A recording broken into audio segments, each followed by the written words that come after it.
Welcome to this deep dive into the source material. Today we have a really fascinating stack of mycological monographs and pharmacological studies to get through. We really do, yeah. It's a pretty wild topic today. Right, so usually when you're hiking, and you spot a neon-colored mushroom, your brain instantly goes, okay, warning sign, you just don't touch it. Oh, absolutely. Nature's red flag right there. But then, what happens when you look down and see what looks exactly like a tiny yellow donkey ear sticking out of the dirt? I mean, you'd probably just walk right past it. Yeah, most people would, not realizing it's this 141-million-year-old survivor. Exactly, a survivor that happens to be sitting on both a deadly neurotoxin and, surprisingly, a massive AI-unlocked pharmacological payload.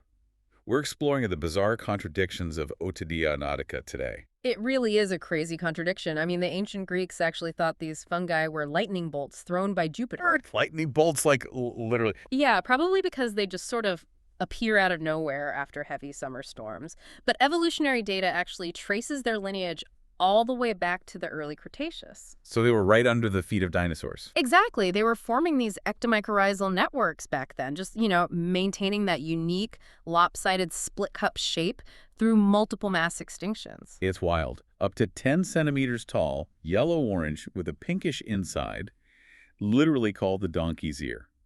But, okay, here's what really caught me off guard in the ecological surveys. Oh, the fruiting triggers. Yeah. This organism outlived the T-Rex, yet our sources say it specifically likes to fruit near well-trodden human footpaths. I mean, why is something so ancient relying on our hiking boots? Right. It seems super counterintuitive, but it's actually an ingenious stress response. The underground mycelial network is just incredibly sensitive to physical pressure. So the boots are literally triggering it. Yeah, basically. When soil compacts, it alters the gas exchange and the moisture retention in that specific microenvironment. To the fungus, that sudden compaction is like a mechanical signal. A signal that the soil surface has been disturbed. Exactly. Maybe by a fallen tree, or historically, a migrating herd.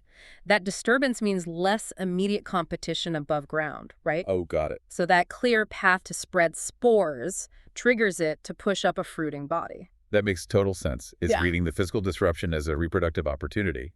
But, surviving for millions of years by being that responsive to the environment, well, it requires a serious defense mechanism. Oh, for sure. Which explains its internal chemistry. Right. The pharmacological studies show this thing is absolutely loaded with monomethylhydrazine, or MMH, which is a highly volatile, carcinogenic neurotoxin. Very dangerous stuff. And historically, that toxicity has been a massive barrier for researchers. Because you can't just isolate the good parts easily. Exactly. The challenge wasn't just that MMH is toxic, it's that extracting anything else from the fungus without destroying the delicate therapeutic compounds or poisoning your whole sample was just incredibly difficult. Which brings us to the recent AI breakthrough. The studies mention researchers using these artificial neural network genetic algorithm models. And, okay, let's unpack this, because I'm picturing this AI acting like a microscopic lockpick, physically slipping past the MMH. It's a fun image, but it's actually less of a physical lockpick and more of a master chemist running billions of theoretical recipes at once. Oh, so it's not physically bypassing the MMH. No, not physically.